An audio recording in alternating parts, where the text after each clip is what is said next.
Tonight, we step into the impossible Pacific, where the stars come all the way down to the water and the darkness between islands goes on forever. Dim the lights, settle in, and let's ease into tonight's journey. The Pacific Ocean is wider than the distance from Earth to the Moon. It shouldn't exist as a thing that humans crossed. But in the year 1250, 30 people were sailing across it. They had been at sea for 3 weeks. Their canoe was 60 feet long, lashed together with rope.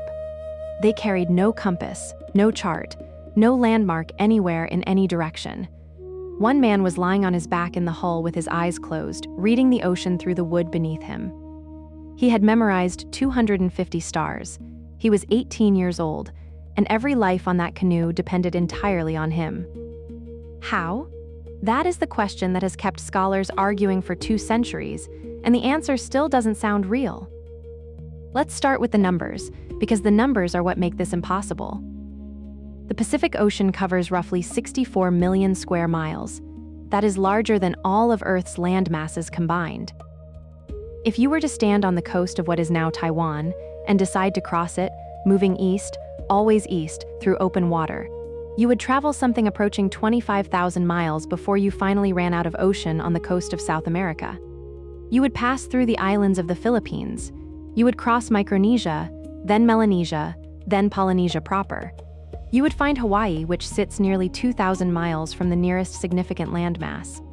You would find Easter Island, which is so remote that for centuries the outside world didn't believe anyone could have reached it on purpose. You would find New Zealand, 2 main islands large enough to sustain a civilization, sitting in the southwestern corner of the Pacific like something the ocean was hiding. People found all of it. Starting around 1500 BC, a group of seafaring people began the largest migration in human history. They moved east across the Pacific, not all at once, not in a single heroic journey, but in a series of voyages spanning nearly 3,000 years. They colonized islands that lay 2,000 miles from the nearest shore. They found tiny specks of land, atolls barely rising above sea level, reefs, bird-covered rock in an ocean so vast that modern sailors equipped with GPS still find it humbling. And they did all of this without metal tools, without compasses, without writing, without any navigational instrument that Western science would recognize as such. The question that kept European explorers up at night, the question I want to sit with tonight, because it deserves that kind of time, is simple. How? I want to plant 3 questions in your mind right now. 3 threads will follow all the way through this story. First, how did they actually navigate? Not in the abstract sense of they knew the stars, but mechanically, physically, in the body. How does a person on a wooden canoe in the middle of the Pacific Ocean know where they are? Second, what did it feel like? Not the triumph of arrival, but the actual sensation of 3 weeks at sea, the cold nights, the exhaustion, the trust required to lie still and believe that the ocean itself was speaking to you. Third, and this is the one that nobody talks about, why did they stop? There is a period of roughly 1,000 years from about 200 BC to about 900 AD when Polynesian expansion largely halted. The voyages stopped, the canoes stayed closer to home, and then, after 10 centuries of near silence, it started again. The second wave pushed even further. Hawaii, New Zealand, Easter Island. Voyages that in some ways were more audacious than anything that came before. What happened? What do 1,000 years of silence mean? We'll get there. But first, let's go back to the beginning. Let's understand the ocean these people chose to cross, and what kind of mind, what kind of person it required. The Pacific is not hospitable. This is obvious to the point of being meaningless, so let me be more specific. The trade winds that blow across the Central Pacific do so with remarkable consistency, but consistency does not mean gentleness. Swells can run 12 to 15 feet in seas that sailors would describe as merely rough. Squalls appear and disappear with no warning legible to someone trained on land-based weather signs. The sun is directly overhead for weeks at a stretch near the equator, which is its own particular misery.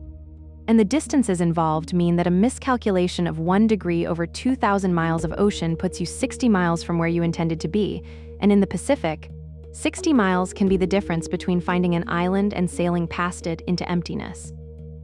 Columbus covered 3,000 miles from the Canary Islands to the Caribbean with a compass, a quadrant, charts, and the knowledge that land was ahead of him in any reasonable westward direction. That voyage has been celebrated for 500 years as an act of extraordinary courage. The Polynesians made the same voyage, and longer ones, without any of those instruments, aiming for targets they could not see from 1,000 miles away, and they did it. By the best estimates we have, over 2,000 times. 2,000 voyages. That's a conservative number. Think about what that means. Think about the ones that didn't come back. We don't have records of the failed voyages. We can't. The people who didn't return couldn't write down what happened. But we can estimate. Scholars who have studied the physics of Pacific navigation suggest that even skilled navigators in the best conditions might have had a success rate somewhere between 50 and 80% on the longest open ocean crossings. If we take the low end of that range, and we should take it seriously because the ocean is not sentimental, then 1 in 2 canoes that attempted the crossing to Easter Island, to Hawaii, to New Zealand never came back. The bones of those voyages are somewhere at the bottom of the Pacific. I find that more humbling than the successes. The extraordinary thing about Polynesian expansion is not just that people found Hawaii. It's that people kept sailing even when they knew, because they would have known they were not naive, that the ocean sometimes keeps people. But to understand why they kept going, and how they managed to go where they went, we need to understand who they were. Not as a civilization in the abstract, but as human beings with specific skills, specific knowledge, specific reasons for leaving home. And that means we have to start with what Europeans found when they arrived. When Captain James Cook sailed into the waters off Tahiti in 1769, he was not expecting what he found. He was there for the transit of Venus, a scientific observation, the kind of thing the Royal Society funded. He had charts and chronometers and a crew of trained men. He expected an isolated island, perhaps populated by primitive people who had drifted there by accident. What he found instead was a sophisticated maritime culture spread across an area larger than Europe. The people he encountered in Tahiti spoke a language that was recognizably related to languages spoken in Hawaii, which Cook would reach years later, and in New Zealand, which the Dutch had visited a century earlier. Same root words, same grammatical structures, same names for the stars. These islands were separated by thousands of miles of open ocean, and yet the people on them were clearly related, clearly in contact, clearly part of something larger than any individual island. Cook, who was a careful and generally respectful observer by the standards of his time, wrote in his journal that the Polynesians were the most extensive nation on Earth. He meant it literally.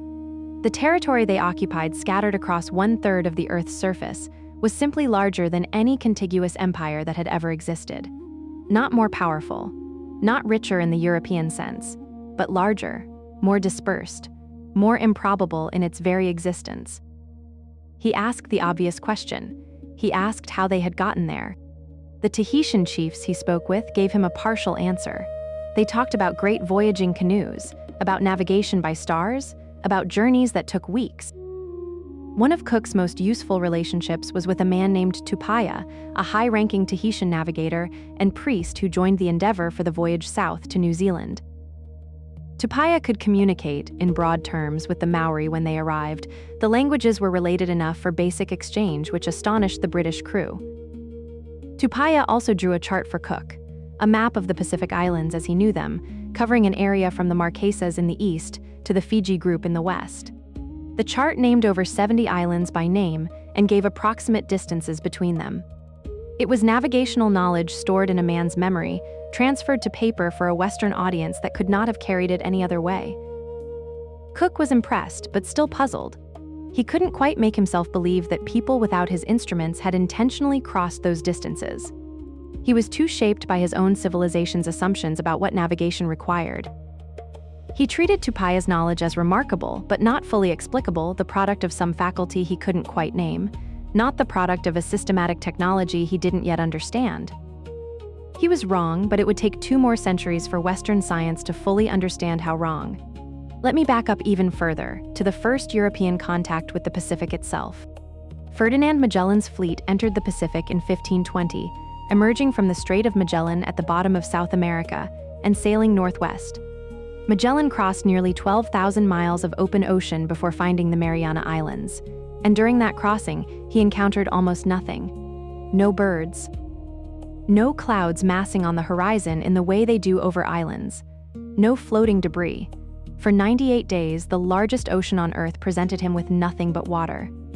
He named it the Pacific, the peaceful ocean, partly from relief, and partly because the relative calm of its trade wind belt had been merciful to his ships. The name stuck even though the ocean is anything but peaceful for anyone who has spent weeks on it in a small vessel. But he understood, crossing it, what kind of obstacle it represented. He had modern ships by the standards of 1520. He had charts of the Atlantic and the Mediterranean. He had an experienced crew and the knowledge that Spain was behind him and the Spice Islands ahead. And 98 days of open water had still nearly broken him. His crew ate rats and leather and sawdust before land appeared. How then? The honest answer is that Europeans were bad at imagining competencies they didn't share. When you can only navigate with instruments, you assume instruments are necessary for navigation. When your knowledge is written down, you assume that knowledge can only be stored in writing. When your ships are built from sawn timber joined with iron bolts, you assume that a vessel lashed together with coconut fiber rope must be inferior. Every assumption was shaped by the technology the observer already had. It took a long time, an embarrassingly long time, for Western scholars to entertain the hypothesis that the Polynesians had simply developed a completely different set of tools. Not inferior tools, different ones. Tools built from observation, from training, from an intimate relationship with the ocean that started in childhood and never ended. The Spanish explorer Álvaro de Mendaña, sailing from Peru in 1595 in search of the mythical Solomon Islands, encountered Polynesian canoes far offshore. Hundreds of miles from any land Mendaña could identify. The canoe crews were not lost. They were fishing or traveling or simply moving through their ocean in the way they always had. Mendaña had no framework for understanding this. His logbooks describe the encounters as curiosities. Francisco de Quirós, sailing with Mendaña, and later on his own voyage in 1606, came closer to understanding when he kidnapped a young Polynesian man to serve as his interpreter. The man, whom the Spanish called Gaspar, eventually escaped, but not before Quirós observed that Gaspar navigated by star positions, by the feel of swells, by the flight patterns of birds. Quirós wrote about it, but his superiors in Lima were not interested in navigation theory. They wanted gold. The French came a bit closer. Louis-Antoine de Bougainville, who reached Tahiti in 1768, a year before Cook, was a more philosophically inclined observer. He noted that the Tahitians had clear knowledge of islands he had not yet visited, described routes to them with apparent confidence, and seemed to regard the open ocean as a navigable space rather than a terrifying void. But Bougainville was ultimately more interested in the erotic possibilities of Tahitian society than in understanding its maritime technology, and his account reflects this. Cook was the most systematic of the early European observers, and the most honest about his own uncertainty. He wrote repeatedly that he could not fully explain how the Polynesians navigated, but that they clearly could. That admission from the most accomplished navigator of his era was more significant than he perhaps realized. It meant the question was real. The answer was simply not yet known. Before they could find it, Western scholars spent about a century arguing that the Polynesians hadn't really navigated at all. In 1947, a Norwegian explorer named Thor Heyerdahl built a balsa wood raft and sailed it from Peru to the Polynesian islands. He covered 4,300 miles in 101 days and became internationally famous for it. He called the raft Kon-Tiki, after the Inca sun god, and his book became one of the best-selling non-fiction works of the 20th century. His theory was elegant and dramatic. The Polynesians had not come from Asia at all. They had drifted on the prevailing currents from South America. The trade winds blow west across the Pacific, from east to west. The currents move in the same direction. Heyerdahl argued that you didn't need to navigate at all. You just needed to build a raft, launch it off the coast of Peru, and let the ocean carry you. It's a beautiful idea. It's wrong. The linguistic evidence against it is overwhelming. Every Polynesian language, Tahitian, Hawaiian, Maori, the language of Easter Island, belongs to the Austronesian language family, which originated in what is now Taiwan. Linguists can reconstruct Proto-Polynesian, the ancestor language, and trace it directly back through Micronesia and Melanesia to Southeast Asia. The reconstruction is not guesswork. It's the same rigorous comparative method that produced Proto-Indo-European that allows linguists to work backwards from French and Spanish and Romanian to the Latin they share. You look at cognates. You identify regular sound shifts. You build the family tree. The family tree for Polynesian languages has its root firmly in East Asia. There is no South American language within 1,000 miles of Polynesian in structure or vocabulary. The words don't match. The grammar doesn't match. The direction of linguistic drift runs east from Taiwan, not west from Peru. The archaeology confirms it.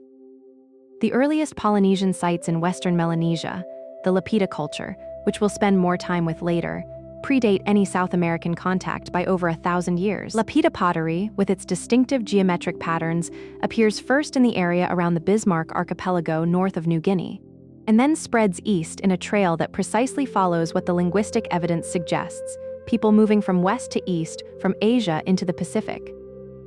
The pottery trail is unambiguous. There is no corresponding trail leading from South America west. And then there's the biology. The sweet potato, kumara in Polynesian, is a South American plant. It's found throughout Polynesia, and that is a genuine mystery. It almost certainly required a trans-Pacific contact. Some moment when Polynesian sailors reached South America, picked up the plant, and brought it home. But contact in that direction, Polynesia to South America, actually supports the mainstream theory. It means Polynesian sailors were extraordinary enough to reach South America and come back. That's the direction. The Polynesians were going east, then further east, always east.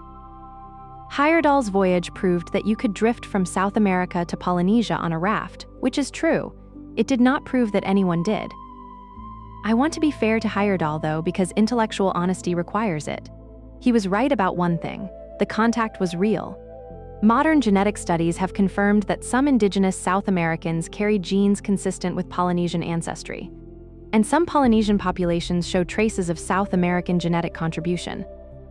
There was a meeting somewhere in the Eastern Pacific, probably around 900 to 1200 AD, between Polynesian voyagers and South American coastal peoples. It just went in the direction Heyerdahl got exactly backwards. The Polynesians reached South America, not the other way around. But Heyerdahl's theory, wrong as it was, had a longer shadow than people remember. It seeded a related idea, the accidental drift hypothesis, that would persist for decades in Western scholarship. The version associated most closely with a geographer named Andrew Sharp, writing in the 1950s and 60s, argued that while the Polynesians hadn't come from South America, they still hadn't navigated intentionally. They had simply gotten lucky, canoes blown off course by storms, carried by currents, washing up on islands by accident over centuries until eventually all the islands got populated. The whole vast edifice of Polynesian expansion, not intentional, not planned, just drift. Sharp's argument was seductive because it was anchored in a real observation. Long-distance navigation without instruments is genuinely difficult. He was not wrong about the difficulty. Where he went catastrophically wrong was in assuming that because he could not imagine how to do it without instruments, it could not be done without instruments. This is the epistemological error that runs through all the dismissive theories about Polynesian navigation, the conflation of ignorance with impossibility. Sharp's logic rested on a single claim, that it was impossible to navigate accurately enough over long distances without instruments. You couldn't aim for an island 1,000 miles away. You couldn't find it on purpose. Therefore, you must have found it by accident. He supported this with calculations about the difficulty of maintaining a course and the probability of finding small island targets. The calculations were not wrong as math, but they assumed that a Polynesian navigator was doing something like what a European navigator did, just without the tools.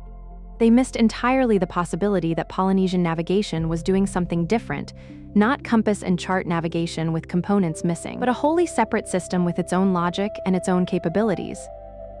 Scholars spent the next 3 decades demolishing this argument, and the demolition was satisfying. Researchers like David Lewis sailed with traditional navigators, documented their methods, and demonstrated empirically that those methods worked.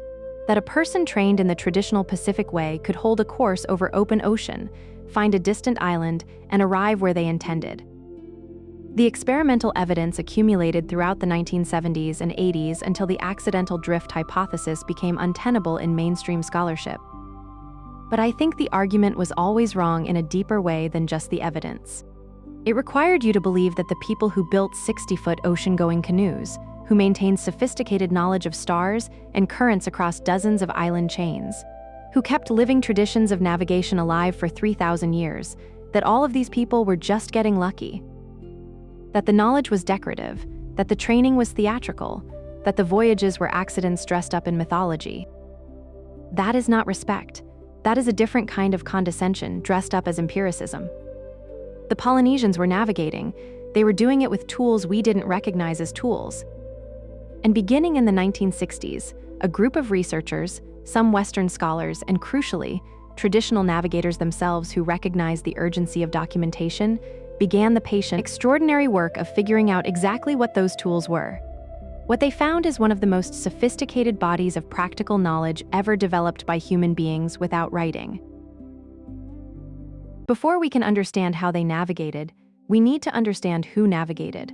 Not the abstract category of Polynesian seafarers, but the actual human beings, the texture of their daily lives, the world that shaped them from infancy into people who could lie on the hull of a canoe in the middle of the Pacific and read the ocean through their bodies.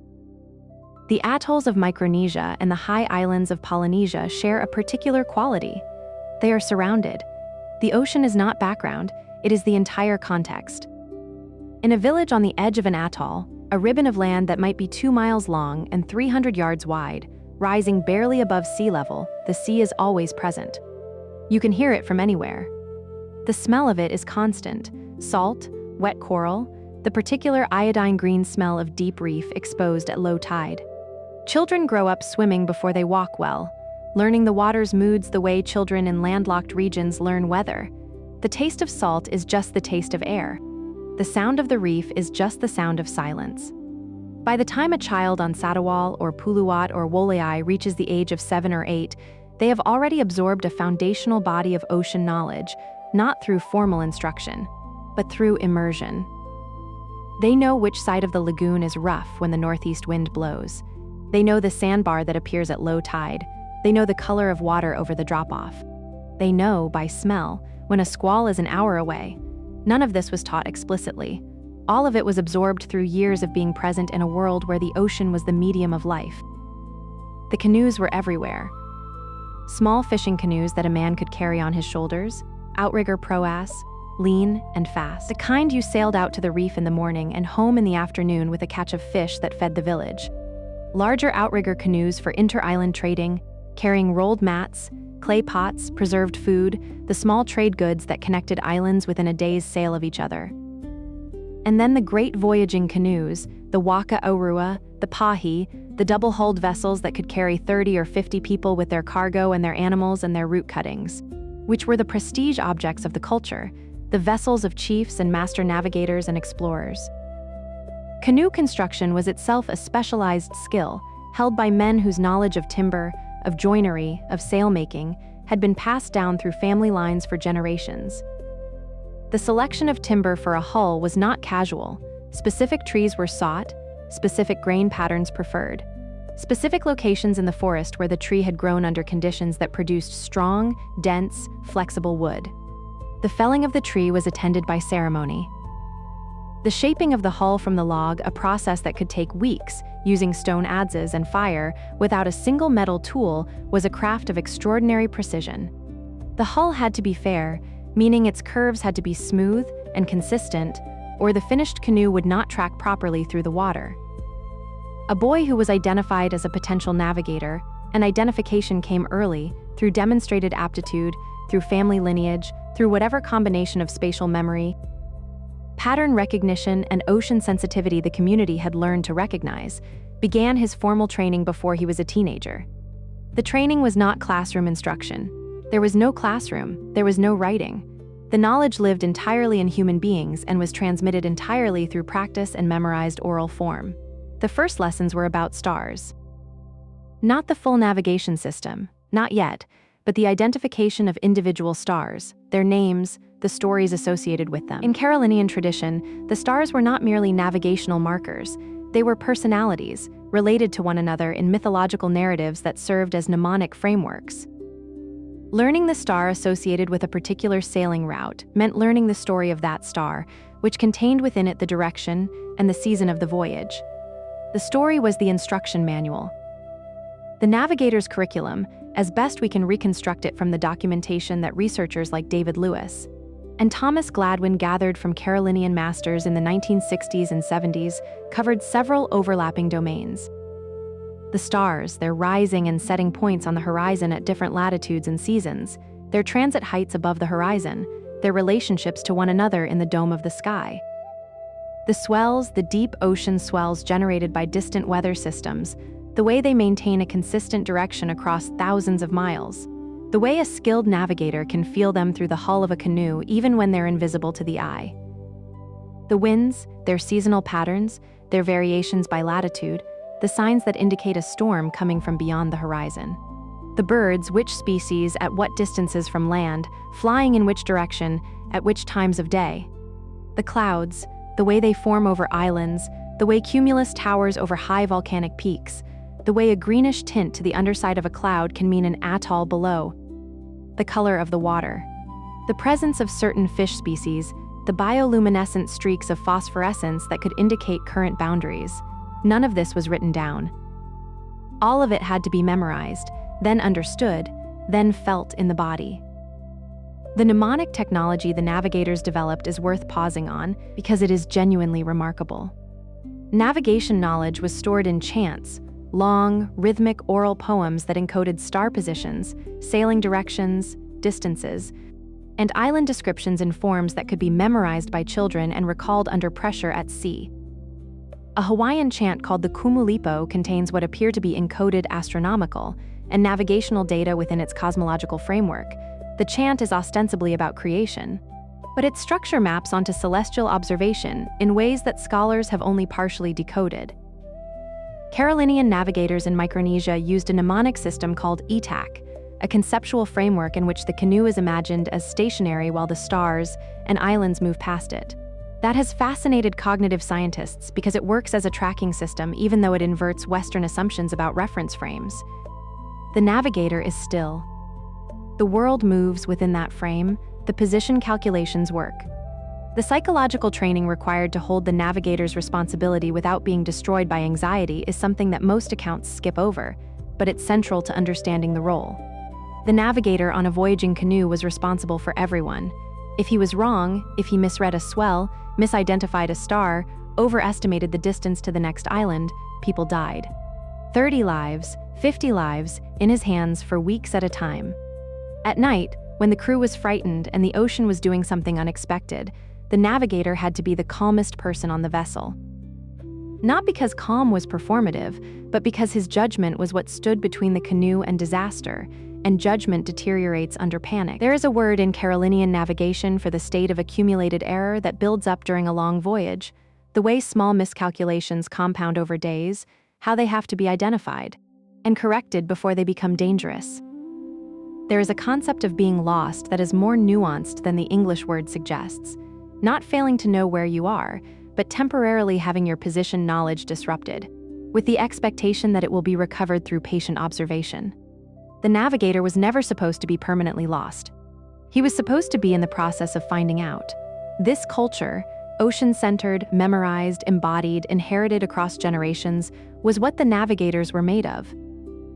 It's worth holding that image, a 13-year-old lying in the shallow water beside a beached canoe, eyes closed, feeling the swell move against his back, his teacher squatting in the sand above him, asking from which direction, and the boy concentrating, not on the answer, but on the sensation, learning to hear with his body what his eyes couldn't see. That is where the greatest navigational tradition in human history began. Not in a school. In the water at the edge of a small island, with a patient teacher and a question. 250 stars. That's the number traditionally cited for the core of the Polynesian navigational star system. The stars a navigator needed to know not just by name, but by their precise rising and setting points on the horizon at different latitudes and different seasons, and how they related to one another in the moving vault of the sky. 250 is a lot of stars. Let me put that in context. Most people living in modern cities can identify maybe 5 or 6 stars by name. Amateur astronomers who actively study the night sky might know 50. Professional astronomers know more, but they use instruments and computers. They're not carrying the positions in their bodies the way a musician carries a piece of music they've performed 1,000 times. The Polynesian navigator carried 250 in a form that could be recalled instantly, under stress, in the dark, after 3 weeks of interrupted sleep at sea. The memory palace of the sky, that's what I've been calling it in my own notes, and I keep coming back to it because it captures something important. The sky was not just an observation platform. It was an architecture, a building you could move through in your mind, room by room, even when the clouds had closed over you, and you couldn't see a single star. Here's how the star compass worked, at its most basic level. Every star rises at a specific point on the horizon and sets at a specific point on the opposite horizon. Due to the tilt of the Earth and the geometry of the celestial sphere, these rising and setting points are fixed. They don't change from year to year. A star that rises just north of due east will always rise just north of due east at the same latitude. The navigator's system divided the horizon into a series of named houses, compass points defined by the rising and setting points of specific stars. Hokule'a, the North Star that gives its name to the famous voyaging canoe, marks due north in Hawaiian navigation. The Southern Cross, tilted slightly, marks south. Magellan's Clouds, 2 dwarf galaxy companions of the Milky Way, visible in the southern hemisphere as fuzzy smudges of light, provided additional southern orientation. Between these fixed reference points, the navigator could construct a 32-point compass rose made entirely of stars. Not an abstraction on paper, a physical reality visible every clear night that could be used to hold a bearing for hours. The Carolinian system is particularly well documented because several master navigators were willing to work with researchers before the tradition was lost. The system used by the navigators of Polynesian Atoll, documented in detail by Thomas Gladwin in his 1970 book East is a Big Bird, divides the horizon into 32 houses named after stars, or constellations. The name of each house is the name of the star that rises or sets at that point on the horizon. When a navigator says he is sailing toward the rising of Altair, the star, the Carolinians call Malap, he means he is holding a course roughly northeast. The star is both the direction indicator and the compass heading. There is no separation between the two. But here's what makes it more sophisticated than a simple compass. Stars move across the sky during the night. They rise in the east, arc overhead, and set in the west. So any given star is only useful as a bearing marker for the part of the night when it is close to the horizon, where it can indicate direction. As a star rises higher, it loses its directional usefulness. A star directly overhead tells you only that you're on the latitude where it transits at the zenith. The navigator had to track a succession of stars through the night sky, handing off from one to the next as each one rose too high to serve as a bearing, and the next one appeared on the horizon. A skilled navigator could keep a steady course through a full night using a relay of perhaps 8 to 12 stars, each one serving as a bearing for an hour, or 2 before being replaced by the next.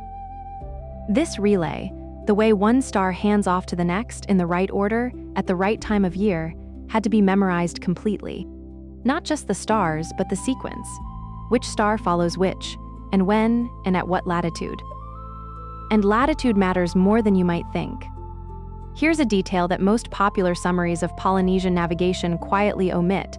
The star paths change depending on how far north or south you are. A star that rises just north of east at 15 degrees north latitude will rise at a slightly different point at 10 degrees north, and at a different point again at 5 degrees north. The navigator had to know not just the star paths for his home waters, but how those paths shifted as he moved north or south. He was carrying a 3-dimensional model of the celestial sphere in his memory, indexed by direction and latitude both, queryable in real time under a sky that was itself moving. The training involved chants, specific chants for specific routes. A Carolinian navigator learning the stars memorized a sequence called the Star Roads, mnemonic poems that encoded in their rhythm and imagery the sequence of star bearings for a given route at a given time of year. The language of the chant was dense with multiple meanings, surface imagery about birds or fish or ancestors, and embedded within it, navigational data precise enough to sail by. The chant was a program. You ran the program under the stars, and it told you where you were and where you needed to go. The zenith star concept adds another layer. Different stars have their zenith passage, the point directly overhead over specific latitudes. Arcturus passes directly over Hawaii at about 20 degrees north latitude. Sirius transits the zenith over Tahiti at around 17 degrees south. If you know which star passes overhead where you are, you know your latitude.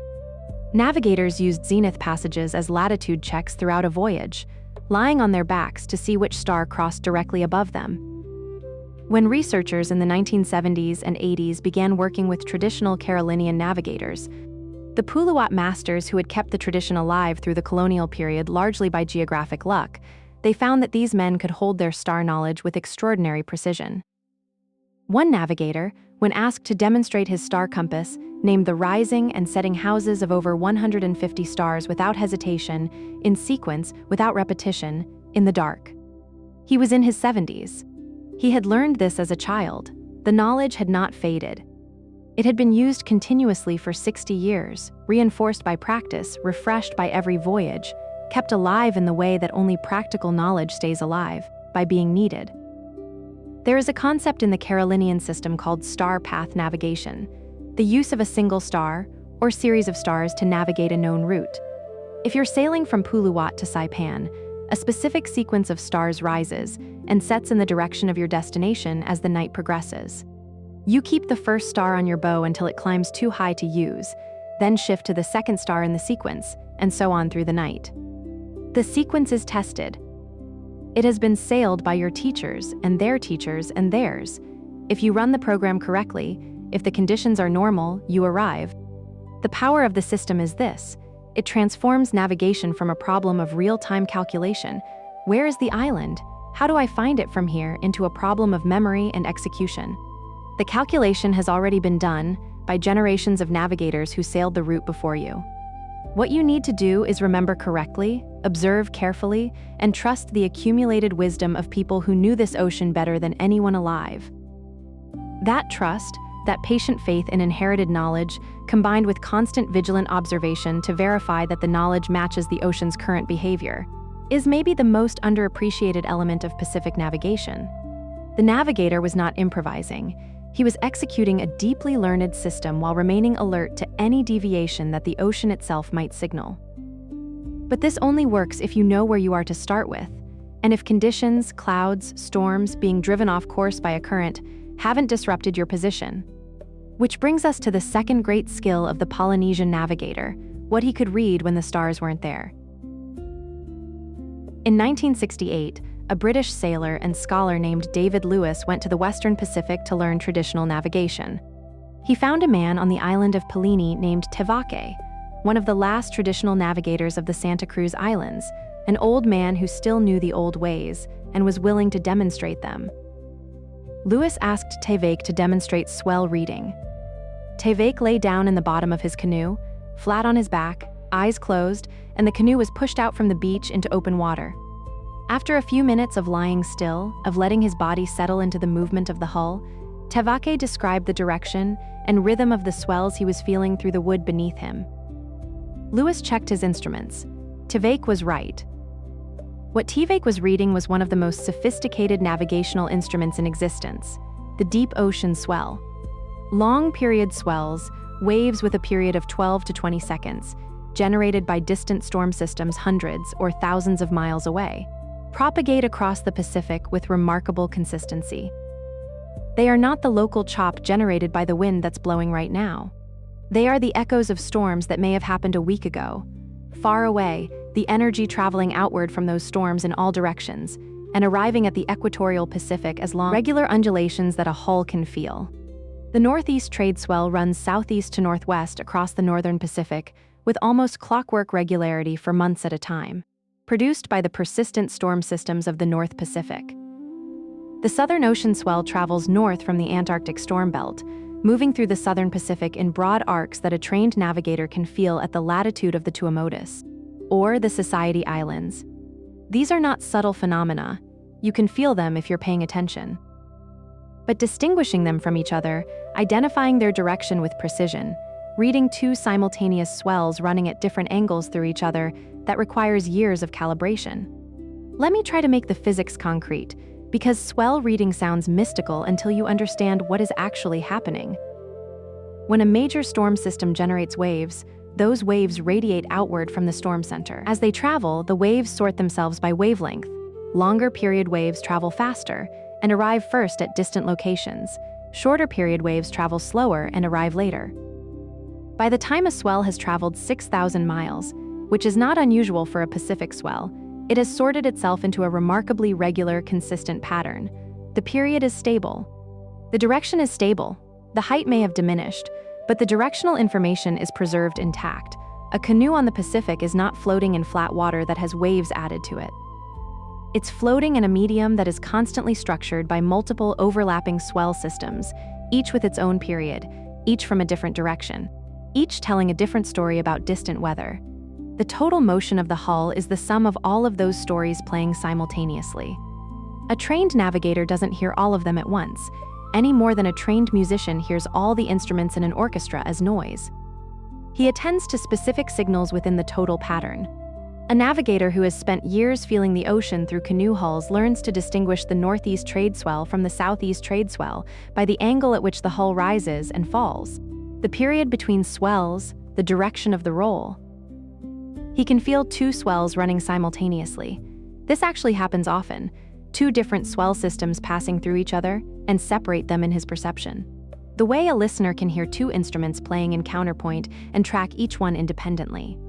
This is a learned skill. It requires the kind of patient, repetitive exposure that produces expertise in any domain.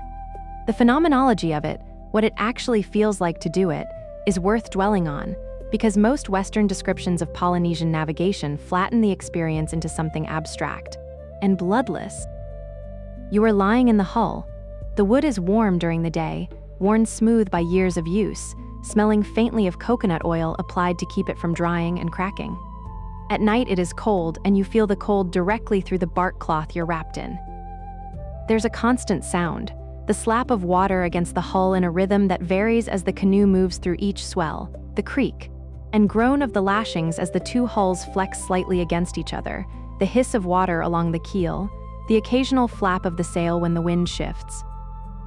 You close your eyes not to sleep, but to clear the visual field that would otherwise compete with the physical sensations coming through your back and your hips and the soles of your feet. And then you wait for the swell. It comes from the northeast. You know this not as an intellectual proposition, but as a physical fact. The hull rises on your left side, pauses for 11 seconds, falls.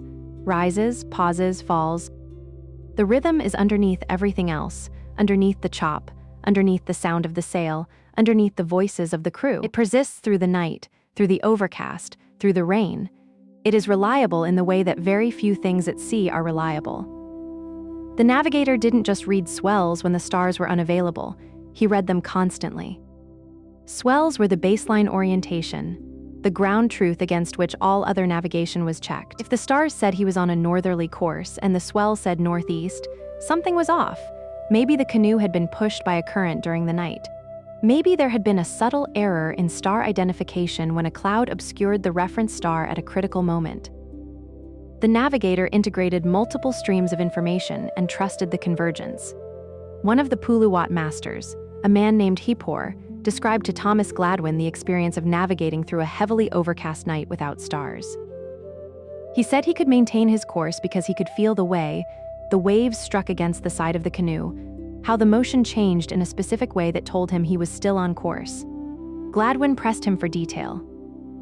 Hipor described attending to 5 different physical sensations simultaneously: the general direction of the primary swell, the period of that swell, the way the local wind chop was being modified by the swell interaction, the pattern of the canoe's movement around its keel as it passed over each wave, and the feeling of the wind on his skin and in his hair. 5 streams of information running continuously all night. There is a technique specific to the Caroline Islands called the star path of no stars, a method for maintaining a course through overcast nights by reference to swells alone, using the navigator's memorized knowledge of swell direction for each point on each route. The navigator doesn't need to see the sky.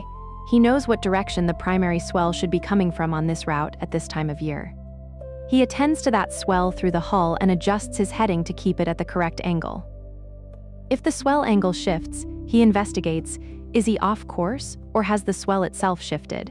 The answer requires integrating other available information: the feel of the wind, the behavior of any birds visible in the pre-dawn dark, the pattern of bioluminescence in the wake. David Lewis, after years of sailing with Pacific navigators and studying the literature, concluded something that I find both obvious and still astonishing. The perceptual gap between a trained traditional navigator and an untrained person trying to do the same thing is simply vast, as large as the gap between someone who can sight-read complex orchestral music and someone who has never seen a musical staff. Both people are hearing the same sounds. Only one can decode them. It wasn't that the information was unavailable. The swells are there for anyone. It was that you needed years of training, beginning in childhood, continuing through adolescence, maintained through constant practice, before your nervous system was capable of perceiving and organizing that information correctly. And this is why swell reading is the thing I keep returning to, even more than the stars. The stars are astonishing, the memory palace of the sky, but they are at least visible. Everyone can see Orion. The swells are something else entirely, an entire language written in the moving ocean, invisible to untrained eyes, legible only to those who had been taught to read it from before they could do long division. Stars and swells were the primary instruments, but a navigator at sea never relied on just two sources of information if he could help it. The Pacific was full of secondary instruments, biological, atmospheric, oceanographic, that an experienced navigator could read as precisely as any dial. The birds.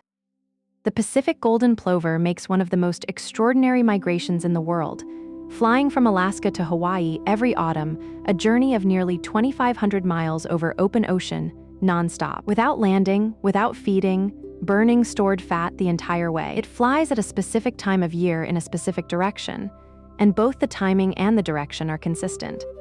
A navigator who saw a flock of golden plovers in August knew they were flying southwest toward Hawaii. If he was trying to find Hawaii and saw plovers in the right season, he could follow them. This is not anecdote. This is ornithological fact that the navigators had worked out systematically through the accumulated observation of generations. They knew the plover's schedule better than any modern birdwatcher with binoculars. They knew that the birds departed their Alaskan breeding grounds in late summer, that they fed intensively beforehand to build fat reserves, that they flew at high altitude to catch favorable winds, that they arrived in Hawaii in a predictable window. The navigator didn't need to understand the mechanism, he needed only to observe the behavior and trust the pattern. Several bird species feed in the open ocean, but return to roost on land at night. The greater frigate bird can range up to 150 miles from land during the day. It rides thermals, soaring effortlessly over enormous distances, hunting flying fish and squid. In the late afternoon, it flies home. If you see a frigate bird in the late afternoon flying in a consistent direction rather than circling and hunting, it is going home. Home is an island. The direction of its flight is an arrow pointing at land from 150 miles away. The boobies were even more useful because their range is shorter, within about 40 miles of land. In the morning, boobies fly outward from their island to feed, spreading across the ocean in a fan pattern. In the evening, they reverse, converging back toward the island. A navigator who saw boobies flying consistently in one direction in the late afternoon was probably within 40 miles of an island. He noted the direction. He altered course. Naughty terns don't range far at all, within about 20 miles of land, by most accounts, often less. Seeing naughty terns meant land was very close. In the direction, the terns were flying at twilight, outward to roost on the water for the night, or back toward the island, told you the bearing. This is not mysticism. It is ornithology, systematically applied. The navigator had a biological rangefinder composed of birds. Different species gave different range brackets. The direction they were flying gave bearing information.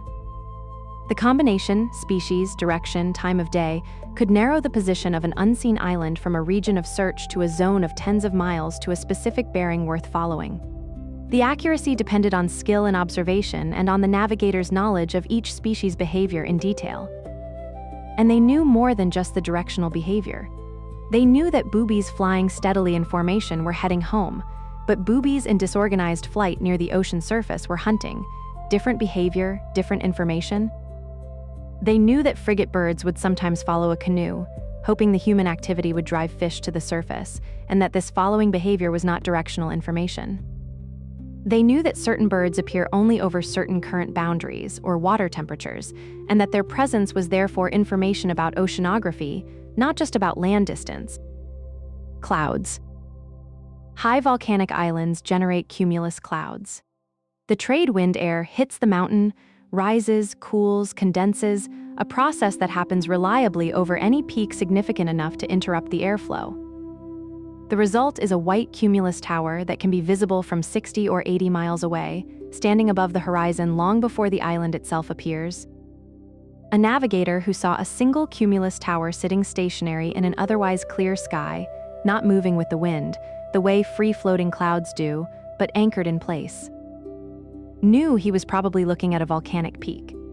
He altered course toward it. Atolls produce a different signal. Low and flat, barely above sea level, they don't interrupt airflow the way mountains do. But the shallow lagoon and the white sand and the pale reef reflect sunlight differently than deep ocean does, and in certain lighting conditions, particularly the slant light of dawn and dusk, this reflection can produce a pale or greenish cast on the underside of any clouds hanging over the atoll. Experienced navigators knew what that greenish light meant. They called it the land-reflecting sky in some traditions, and it was distinguishable from the gray underside of a cloud over deep ocean once you knew what you were looking at. The color of the water. Open ocean over abyssal depths, over water that is miles deep, is a specific dark blue, close to indigo in full sun. As you approach a reef or the edge of a lagoon, the blue lightens through cobalt to turquoise over sand, through jade over shallow coral, to the bright pale green of a few feet of water over a white sand flat. The transition begins subtly, a slightly lighter shade that you might not notice if you weren't watching, and deepens to unmistakable over the span of a few miles. A navigator who was watching the water, the way he was trained to watch it, would catch the color shift well before the reef itself was visible. Phosphorescence. On certain nights, under specific conditions, specific water temperatures, specific densities of bioluminescent dinoflagellates, the ocean glows. Every splash, every stroke of a paddle, every disturbance of the surface erupts in blue-green light. The wake of a canoe streams behind it like cold fire, but the information worth reading is not in the wake itself. It is in the linear phosphorescent streamers that sometimes appear in the water ahead, long lines of faintly glowing water that indicate the boundary between two water masses of different temperatures, or salinities. These boundaries often occur at the edges of major currents. A navigator who saw those streamers shift in direction, or who saw them appear suddenly where there had been none, was crossing a current boundary. And current boundaries were landmarks in the navigational system, the way mountain ranges are landmarks on land. Temperature. The ocean currents are not homogeneous. The South Equatorial Current runs across the Pacific slightly cooler than the ambient water to its north or south. The current boundaries are not always sharp. Sometimes a transition takes place over 20 miles rather than a quarter mile, but they are real. And a navigator who dragged his hand in the water regularly could detect the shift from slightly warmer to slightly cooler and back to warmer again as he crossed from one water mass to another. That crossing was a data point. It confirmed or contradicted the position estimate from the stars and swells. What I want you to feel as you hold all of this together is the sheer density of information available to a navigator who had been trained to read the Pacific. Stars, swells, birds, clouds, water color, phosphorescence, temperature, wind direction, wind strength, wind smell. Certain winds carry the smell of distant islands, of vegetation and guano and warmed rock. The behavior of fish, certain species school differently over deep water than over a reef, and a sudden change in what fish were visible in the clear ocean water could indicate an approaching shallow. The sound of surf on a reef, audible for miles before the reef is visible in daylight, and in dead, calm air, audible even further. The navigator wasn't working with one instrument. He was working with 20, simultaneously all night, all day, for weeks at a time. His job was not to navigate in the Western sense, to fix a position and plot a course on a chart.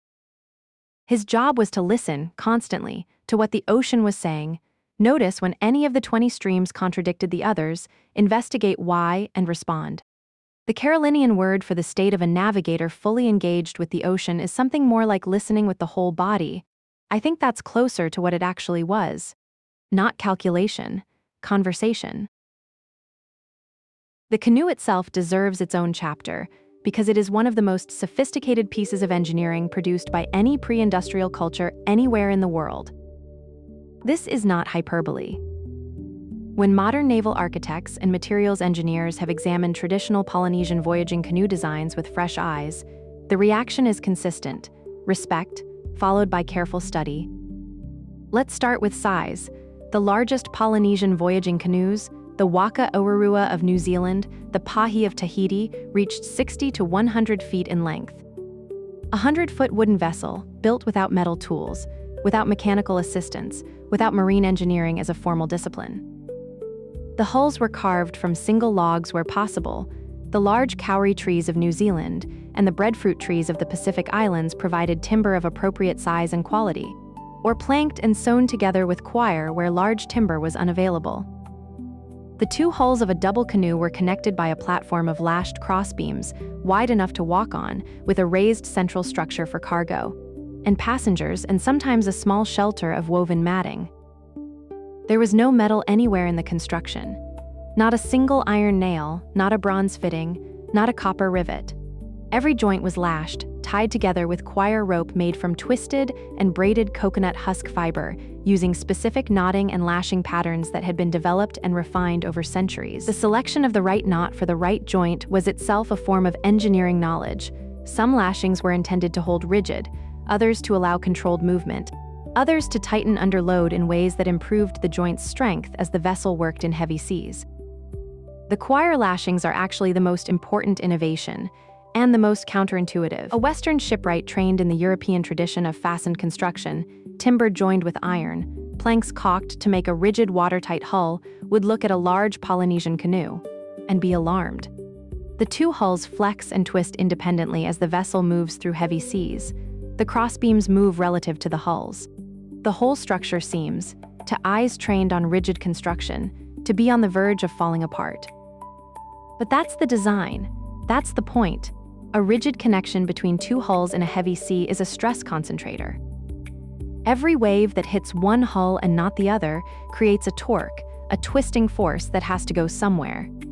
In a rigid structure, it goes into the joints, and eventually the joints fail. The flexible lashing system distributes that torque across the entire structure, absorbing it in the deformation of many small flexible connections rather than concentrating it at any single point.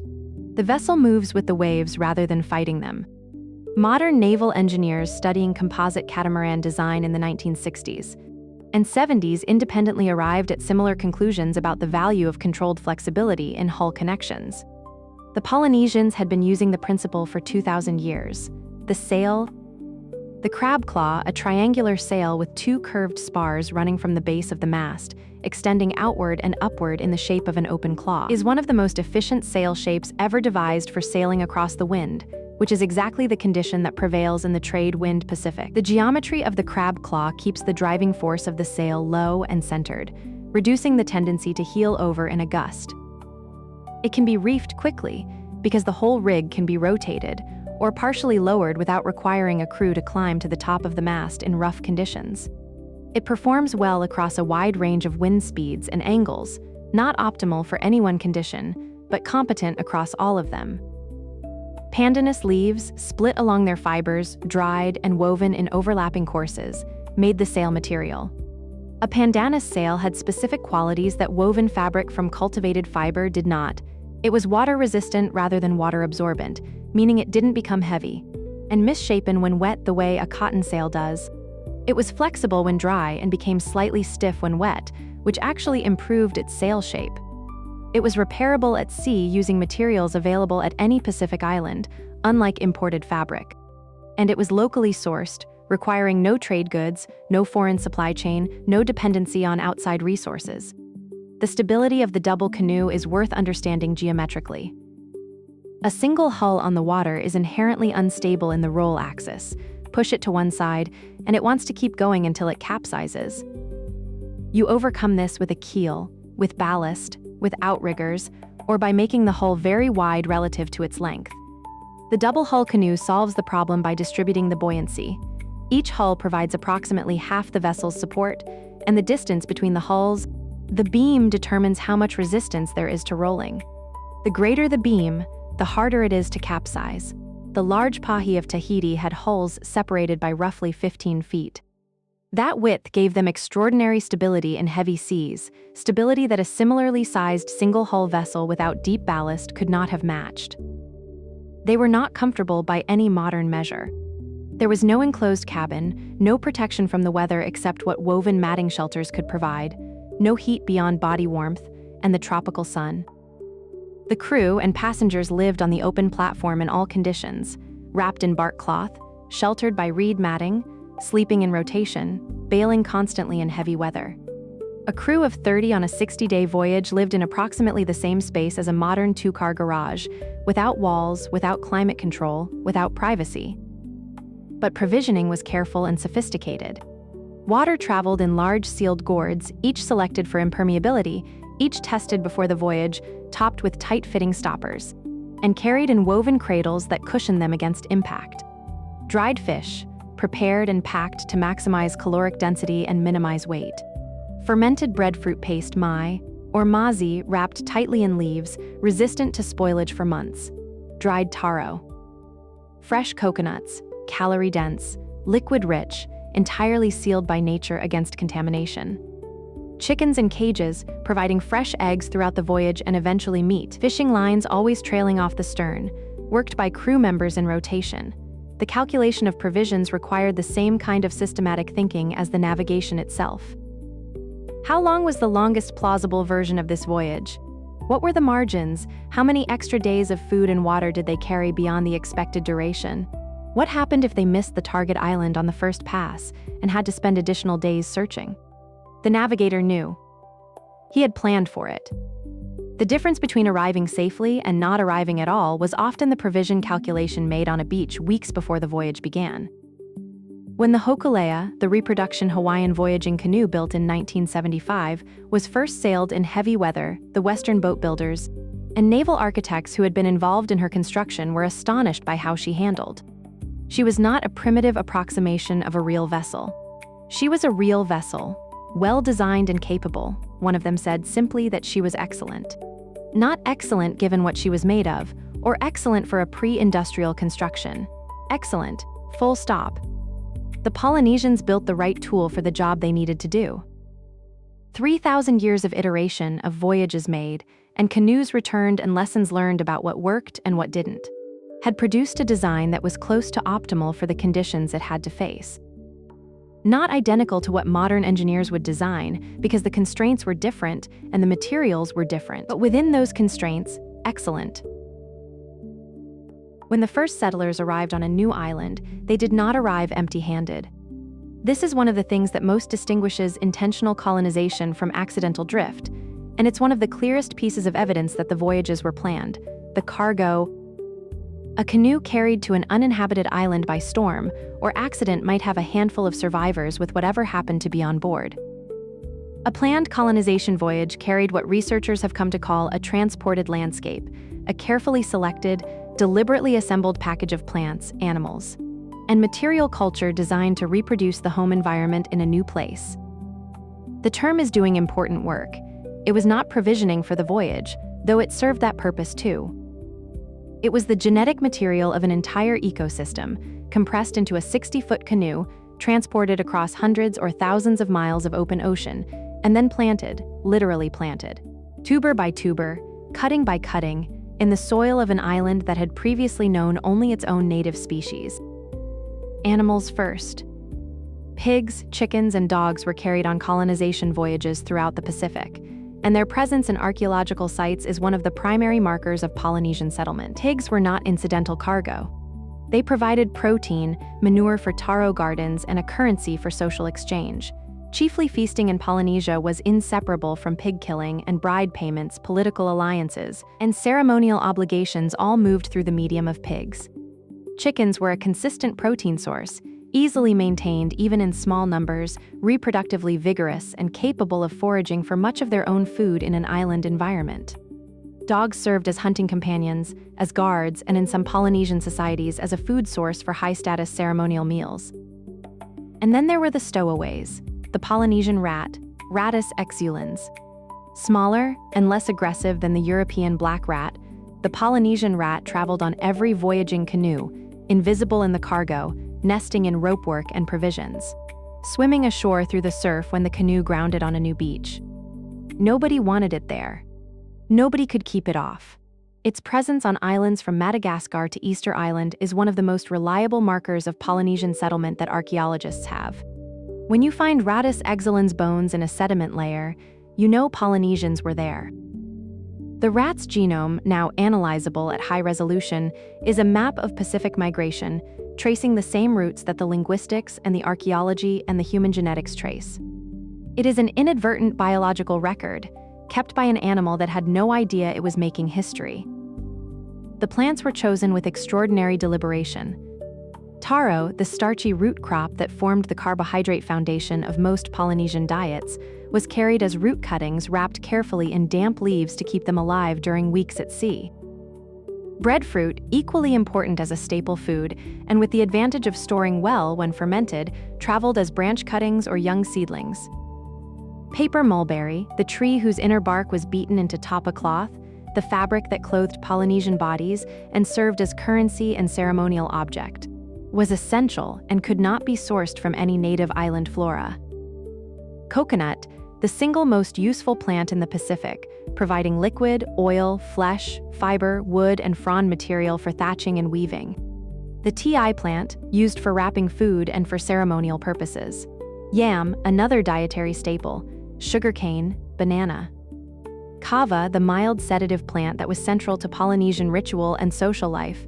A single colonization canoe might carry 20 or 30 different species as living cuttings, seeds, or tubers. The selection was deliberate in a specific way. You took what was hardest to source locally, what was most central to the culture's functioning, what would fail to establish itself naturally on an uninhabited island in the time available. You could find fish at almost any island. You could not find taro unless someone had planted it. What researchers have found in the archaeological record of newly settled Polynesian islands confirms the pattern precisely. Pollen cores from Hawaiian and New Zealand swamp deposits show a characteristic signature at the layer dated to first human arrival, the sudden, simultaneous appearance of taro pollen, paper mulberry pollen, and several other introduced plant species combined with the first appearance of charcoal from land clearance. The landscape transformation was not gradual. It was rapid, deliberate, and total. Within a generation of first settlement, the botanical fingerprint of the island had been permanently altered by the cargo of a single canoe. The sweet potato deserves particular attention because it is the most dramatic single piece of evidence for trans-Pacific contact. The sweet potato, kumara in most Polynesian languages, is native to South America. This is not disputed by any serious researcher. Its wild ancestors are South American. Its center of domestication is South American. Its genetic diversity, greatest in the Andes, confirms a South American origin. Yet the sweet potato is found throughout Polynesia, established as a staple crop, deeply integrated into Polynesian agricultural practice and food culture, with archaeological dates that in some cases go back over 1,000 years. The plant didn't drift across the Pacific on ocean currents. Sweet potato doesn't produce seeds that survive saltwater immersion, and the vegetative portions used for planting don't float well. Someone carried it. The linguistic evidence makes this concrete in a way that genetics alone cannot. The Polynesian word for sweet potato, kumara in Maori, kumala in other dialects, uala in Hawaiian, is strikingly similar to the Quechua word for the same plant, kumar or kumar, depending on dialect. Languages don't share specific words for specific plants across thousands of miles of ocean unless the plant traveled between the people speaking those languages. This is not coincidence. This is contact. At some point, probably between 900 and 1200 AD, a Polynesian voyaging canoe reached the coast of South America. The navigators made contact with the people there, coastal Andean people who cultivated the sweet potato as a staple crop. The Polynesians acquired the plant. They brought it back home. And then, because colonization voyages carried their transported landscapes with them, the sweet potato spread west across the Pacific, from island to island, generation to generation, until by the time Europeans arrived, it was a fundamental part of Polynesian agriculture from Hawaii to New Zealand.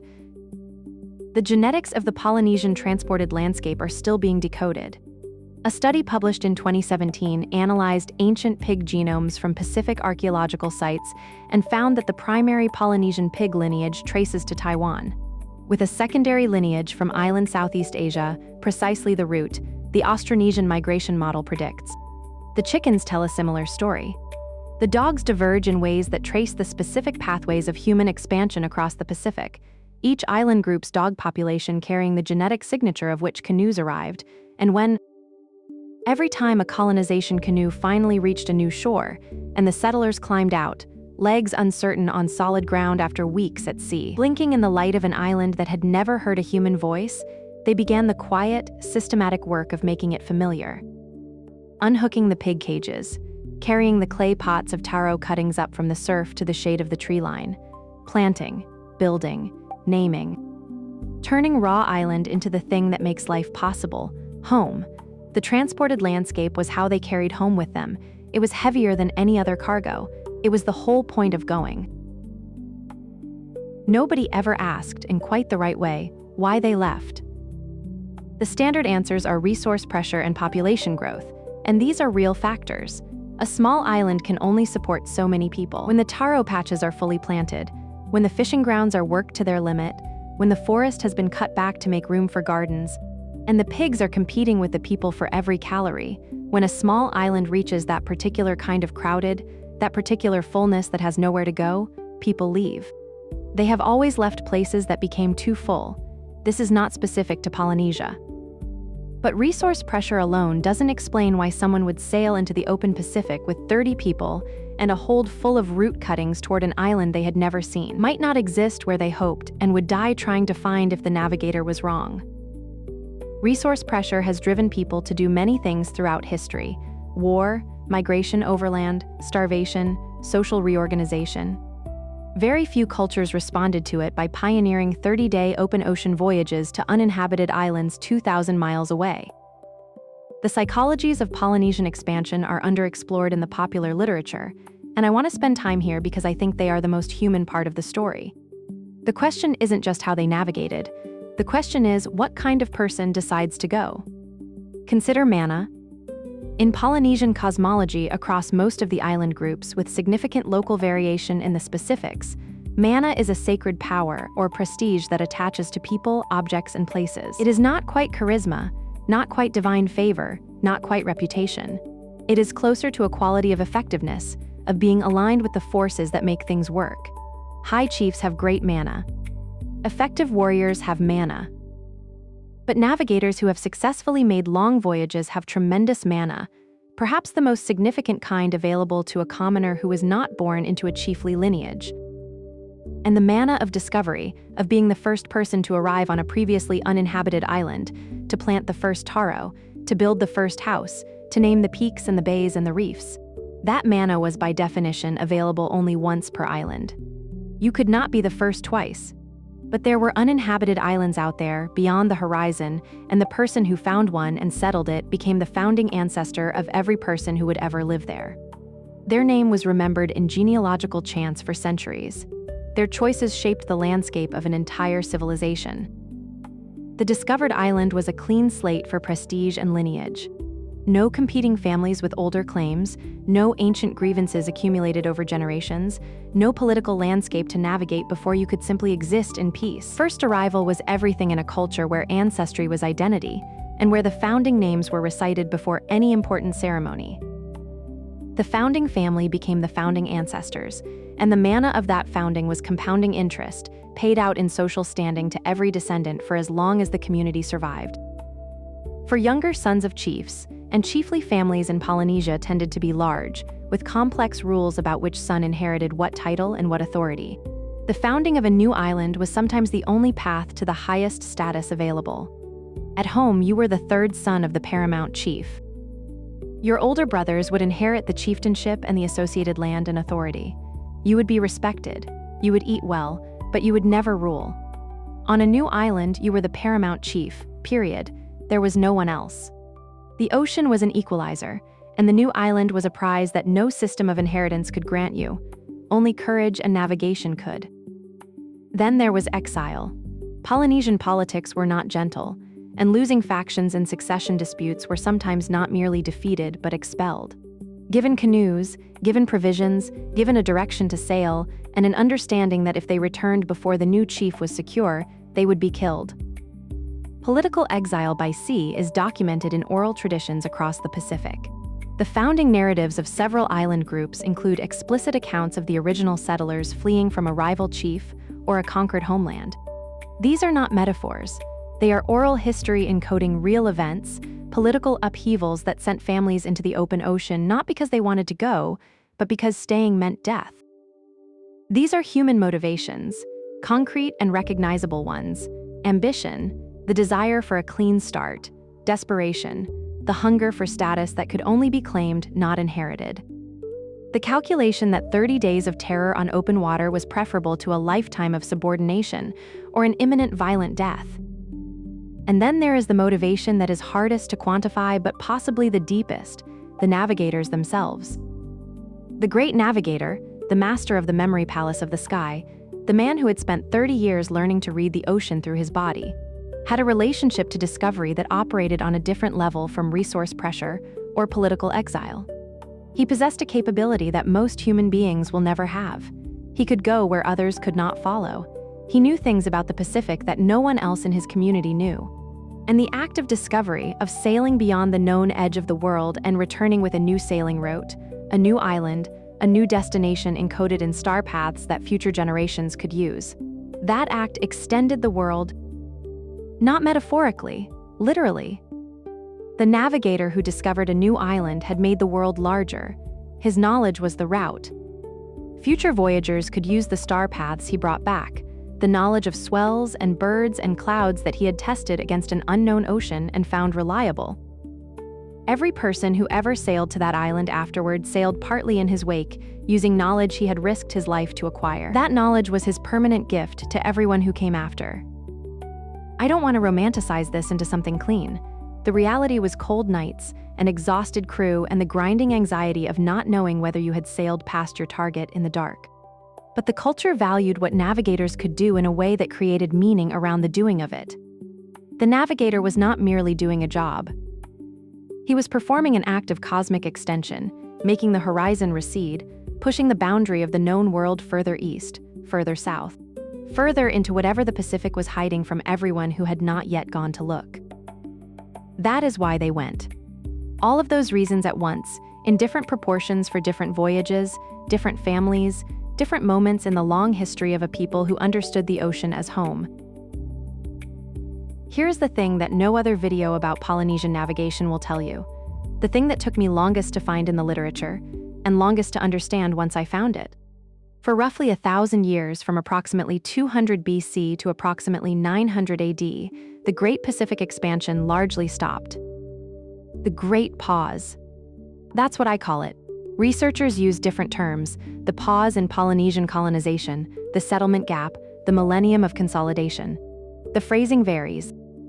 The underlying fact does not: the voyaging that had carried human beings from Taiwan to the Central Pacific over the preceding 1,500 years slowed dramatically, and for 10 centuries. Expansion into the remoter Eastern Pacific, Hawaii, New Zealand, Easter Island, essentially did not happen. Why? The honest answer is, we don't know.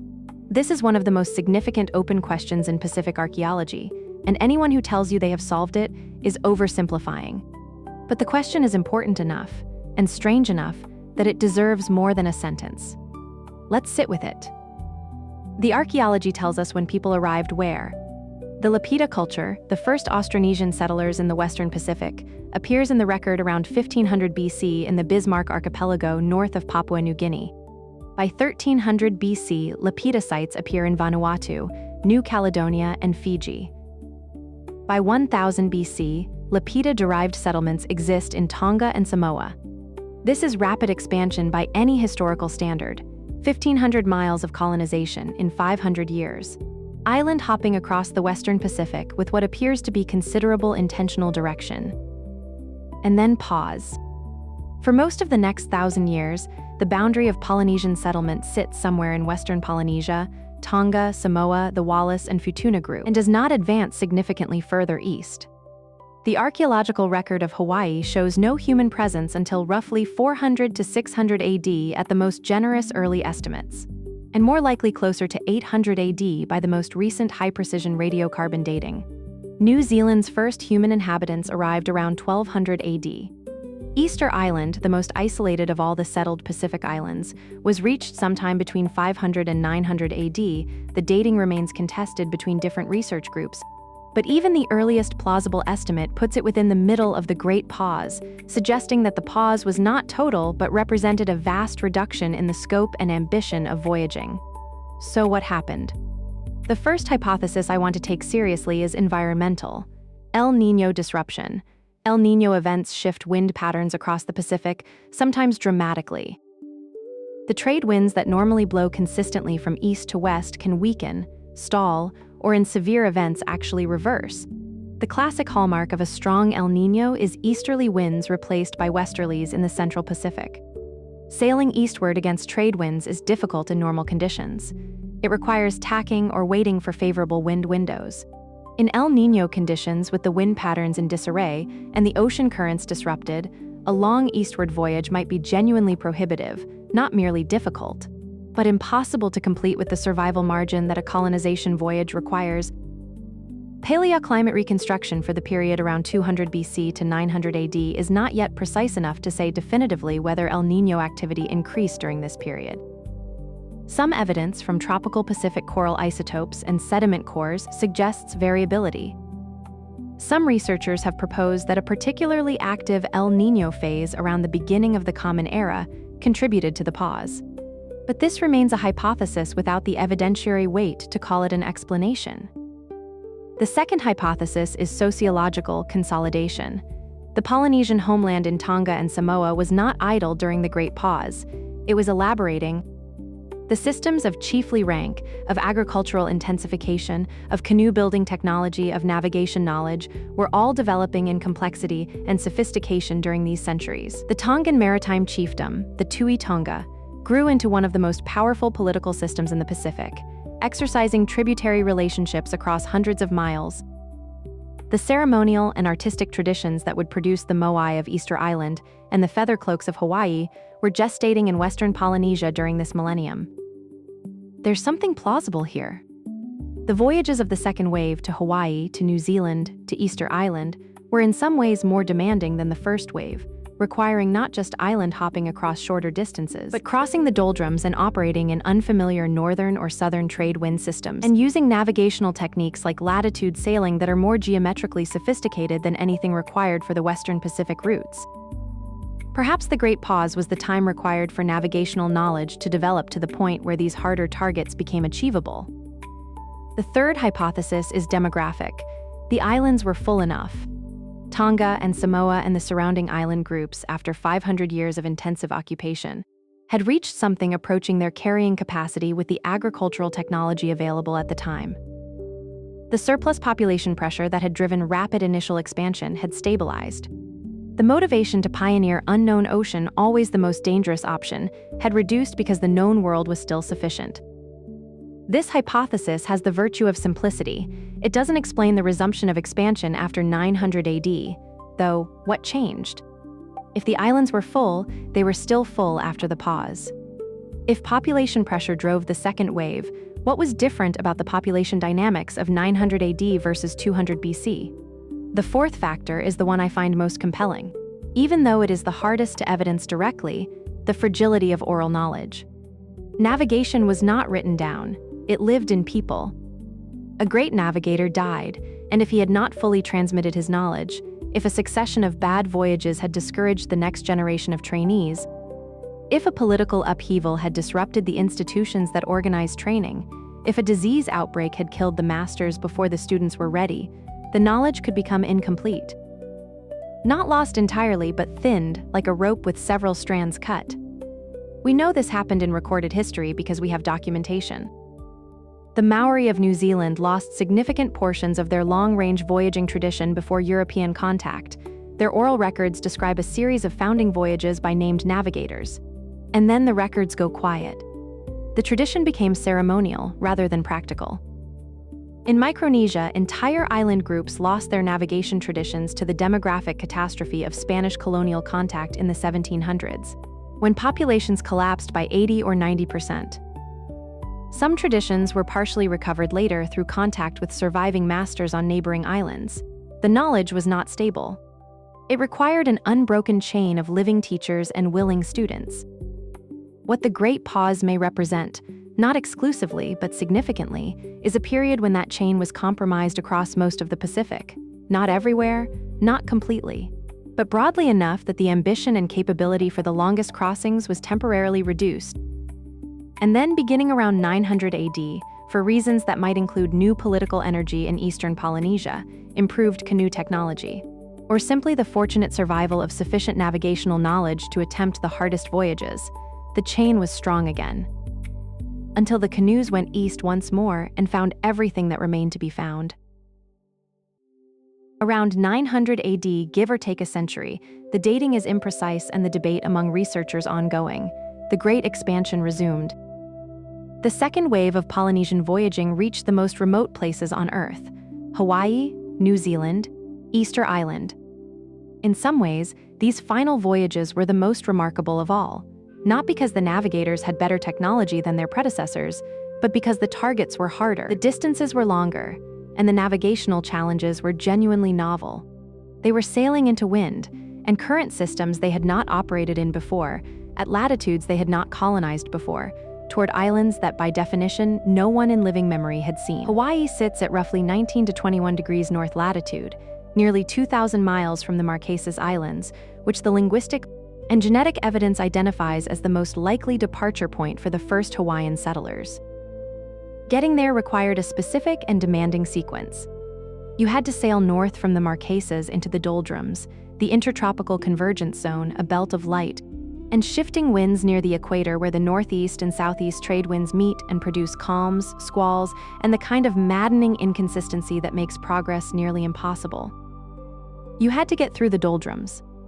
Then you had to find the northeast trade winds on the other side and sail northwest to the Hawaiian chain, while compensating for the westward drift of those trades, which would carry you past Hawaii if you didn't account for them.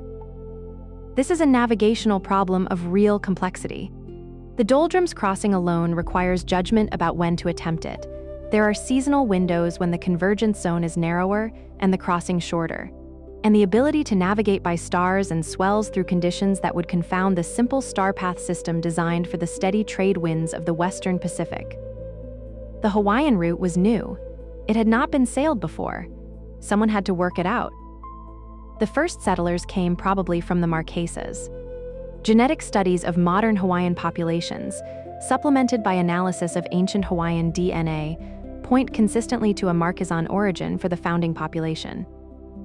They arrived and established a society that flourished in relative isolation for several centuries, developing distinct Hawaiian cultural forms, adapting the transported landscape package to a new set of islands larger and more volcanically varied than anything in the Central Pacific. Then around 1200 to 1300 AD, a second wave of settlers arrived in Hawaii, probably from Tahiti, roughly 2,300 miles to the south. This is one of the great unsolved questions of Hawaiian prehistory. Why did a second wave come, so long after the first?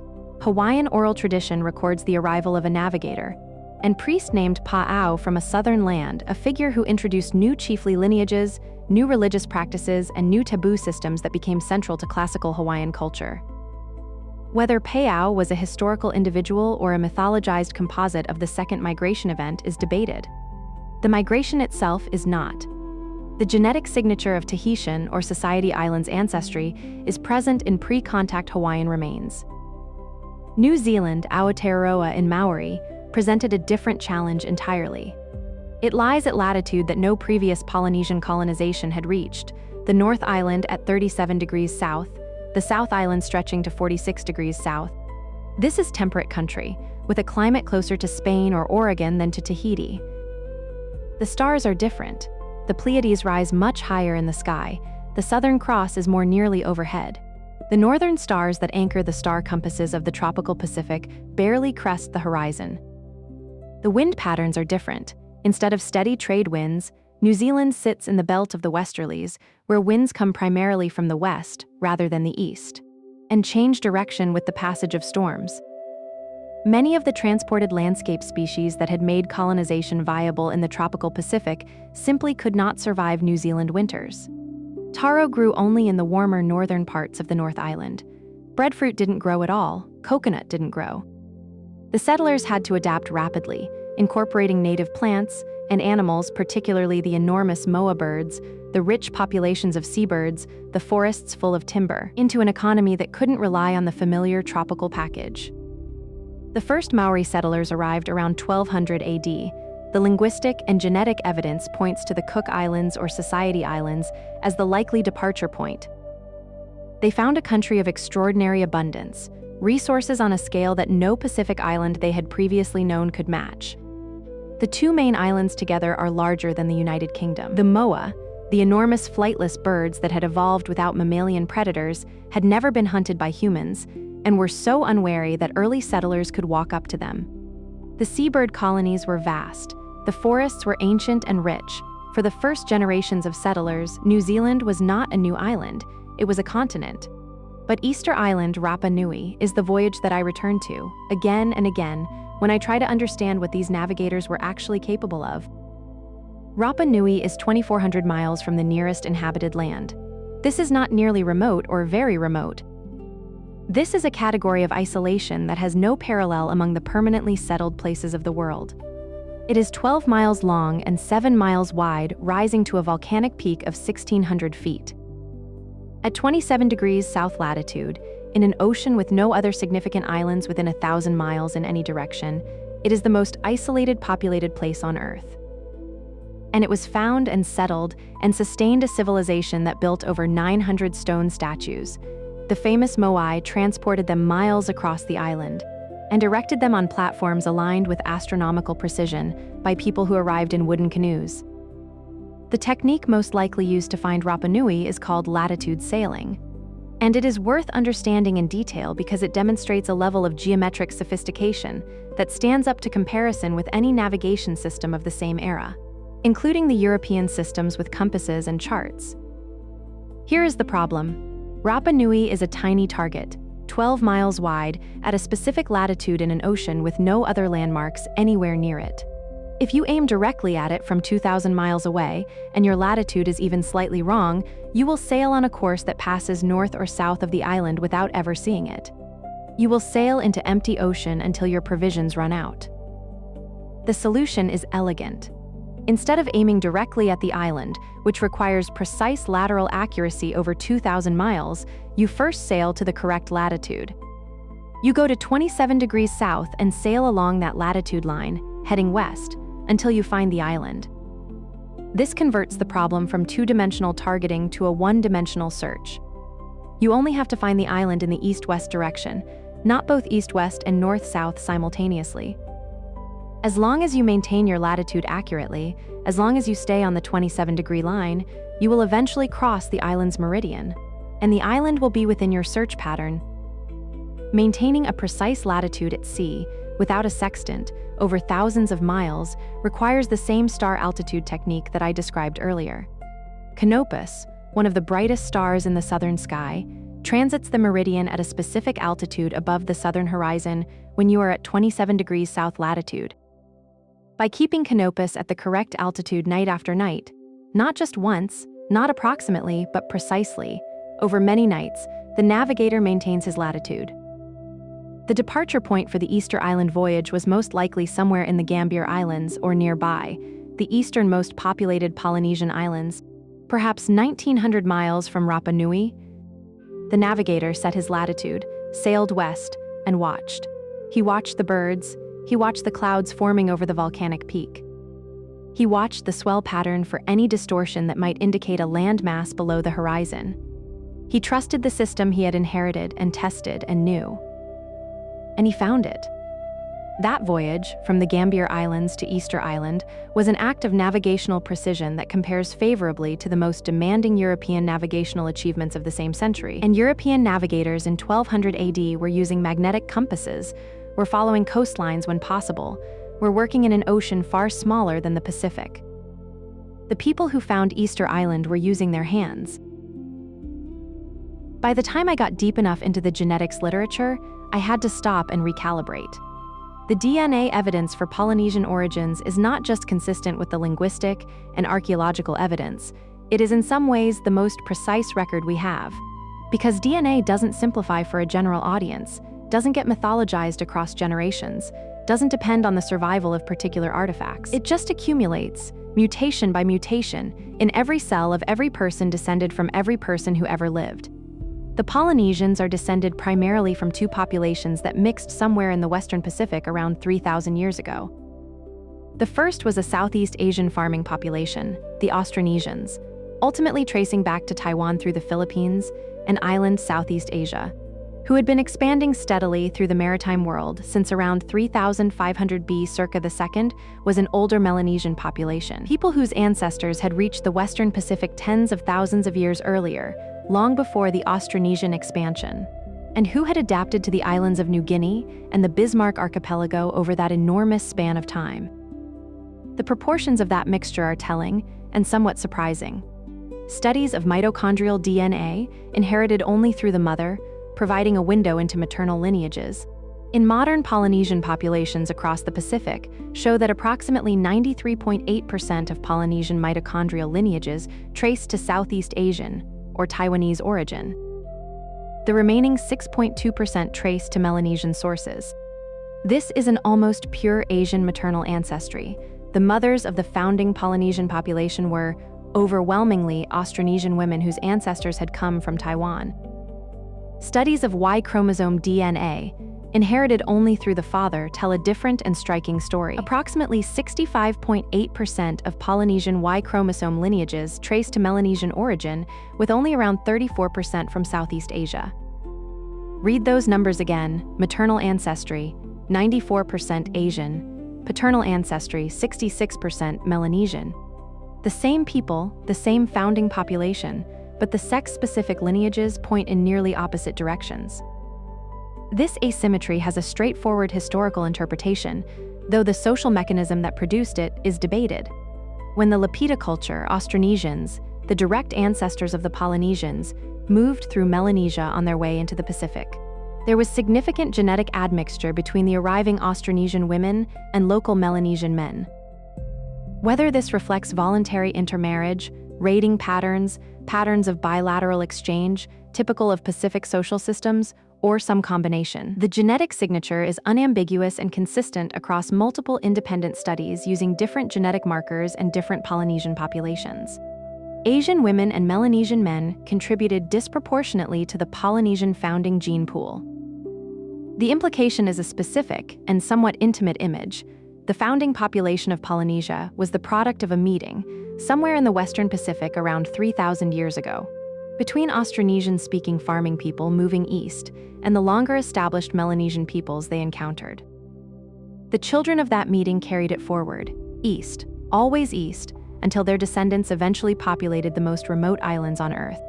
The Lapita culture itself is the archaeological face of this meeting, and it deserves more attention than it usually gets. The Lapita people, so named after a site in New Caledonia where their distinctive pottery was first excavated by American researchers in 1952, appear in the Western Pacific around 1500 BC with a material culture that has no clear local predecessor. The pottery is the signature, highly elaborate geometric designs applied to clay vessels using a dentate stamp, a small comb-like tool pressed into the wet clay to leave patterns of dots, chevrons, triangles, and in the most sophisticated examples, stylized human faces rendered in interlocking geometric forms. These faces stare out from 3,000-year-old clay in museum cases across the Pacific and Europe, and they are unmistakably intentional and skilled. Someone thought carefully about how to represent a human face in geometric terms. Someone taught that system to the next generation. The system traveled east. Lapita pottery is an archaeological calling card. When you find it, you know. The trail of Lapita sites, from the Bismarck Archipelago east through Vanuatu and New Caledonia and Fiji to Tonga and Samoa, is a material map of the first great Austronesian colonization of the Pacific. Wherever the Lapita people went, they left their pottery behind. And then, as their descendants moved further east and developed the distinct Polynesian culture, the pottery tradition changed. The complex geometric designs simplified and diversified. New local styles emerged in Tonga and Samoa. And in the easternmost Polynesian islands, Hawaii, Easter Island, New Zealand, there is no pottery at all. The settlers who made those final voyages abandoned the tradition entirely, or the clay resources weren't available, or the cultural priority had shifted. The calling card was no longer being left. The linguistic evidence for Polynesian origins is equally precise, in a different way. Proto-Polynesian, the reconstructed common ancestor of all modern Polynesian languages, can be dated by comparative linguistics to approximately 1000 BC, most likely originating in the Tonga-Samoa region. The reconstruction works the same way as the genetics. You compare the daughter languages, you identify regular sound correspondences, you work backwards to the common source. The family tree of Polynesian languages follows the known geography of expansion with remarkable fidelity. East Polynesian languages, Hawaiian, Tahitian, Maori, Rapa Nui, form a distinct subgroup that separated from the Western Polynesian languages spoken in Tonga and Samoa sometime after 900 AD, precisely when the second wave of expansion began. The divergence of the languages is a chronological clock for the migration. And the words themselves carry the history. The word for star in Hawaiian is hoku. In Tahitian, it is hetu'u. In Maori, wetu. In Rapa Nui, hitu. These are all reflexes, regular descendants, of the same Proto-Polynesian word, reconstructed as something like fetu. The navigator's most fundamental reference point, the thing he staked his life on every night at sea, preserved unchanged in its essential form across thousands of miles of ocean, and 1,000 years of cultural development. The sweet potato is the most evocative single piece of evidence, not just because of what it proves, but because of what it implies about the scale of Polynesian ambition. It is a South American plant. It was domesticated in the Andes, probably in what is now Peru or Bolivia, by people who had been cultivating it for thousands of years before any Polynesian sailor was born. Yet it arrived in Polynesia, not drifted, not carried by birds, but carried by people, at some point between 900 and 1200 AD. The linguistic evidence makes the human agency undeniable. The Polynesian word kumara is too close to the Quechua kumar for any other explanation. Languages share specific words for specific objects only when people share those objects directly. At some point, a Polynesian voyaging canoe sailed east, further east than any previous voyage, further east than Easter Island, further east than anything in the known Polynesian world, and found a continent. Found people there. Made some kind of contact sufficient for the exchange of a plant and a word. And then sailed home across 2,000 miles of open Pacific with the sweet potato cuttings still alive in their cargo. We have no record of that voyage. The oral tradition that carried the knowledge of how to grow kumara did not carry the story of the crossing. Or if it did, the story was not transcribed before it was lost. We have only the plant itself and the word and the knowledge that someone made that journey and came back. I find that silence eloquent. The most audacious voyage in Pacific history, perhaps the most audacious voyage in human history up to that point, and all that survived is a tuber and a syllable. It is enough. It is exactly enough. In 1976, a Hawaiian voyaging canoe called the Hokule'a left the island of Maui and sailed south toward Tahiti. She was a replica, built with modern materials, following traditional design principles as closely as the builders could reconstruct them. And she carried a crew of Hawaiian and American sailors who were trying to prove something that had been argued about for decades, that the old voyages had been real, that they had been deliberate, that you could sail from Hawaii to Tahiti without instruments and arrive where you intended. The navigator was a man named Mau Piailug. Mau was Carolinian from the island of Satawal in the Caroline Islands of Micronesia, a tiny atoll that had preserved its traditional navigation practice more completely than almost anywhere else in the Pacific. The Carolines had been colonized by Spain, then Germany, then Japan, and finally administered by the United States, a succession of foreign presences that had disrupted much of traditional life. But Satawal was remote and small, and the tradition of POBU, the ceremony of initiation and knowledge transmission for master navigators, had survived there in a way it hadn't on larger. More accessible islands. Mao's grandfather had been a master navigator. His father had been a master navigator. He had been taught from childhood, had navigated the Caroline inter-island route since his early adulthood, had practiced the system his entire life. He was, by 1976, one of perhaps a dozen people in the entire Pacific who could navigate open ocean by traditional methods alone. He had never been to Hawaii before the Hokule'a voyage. He had never sailed those waters. He had no star charts for the Hawaiian sky, no knowledge of the specific star paths from Hawaii to Tahiti, no familiarity with the currents and swell patterns of waters more than 1,000 miles from his home. He was doing what the original Polynesian navigators had done when they sailed into unknown waters, applying a system of principles to a new set of conditions, trusting that the ocean would behave as the ocean had always behaved, that the stars would rise where stars had always risen. He took the stars and the swells, as he always had, and he sailed. The voyage took just under 30 days. The Hokule'a arrived off Tahiti within a few miles of the intended landfall, precisely by the standard of any navigation that doesn't involve GPS. Mao had tracked his latitude throughout the voyage using the altitude of stars above the horizon. He had maintained his course through overcast nights by swell reading. He had used bird behavior and cloud formation to identify land before it was visible. He had done with a reproduction canoe in the 20th century what the original navigators had done with construction of their own time. When the Hokule'a entered Papiti Harbor, thousands of Tahitians were waiting on the waterfront. They had heard the canoe was coming. Word had traveled ahead by radio, which is its own kind of irony.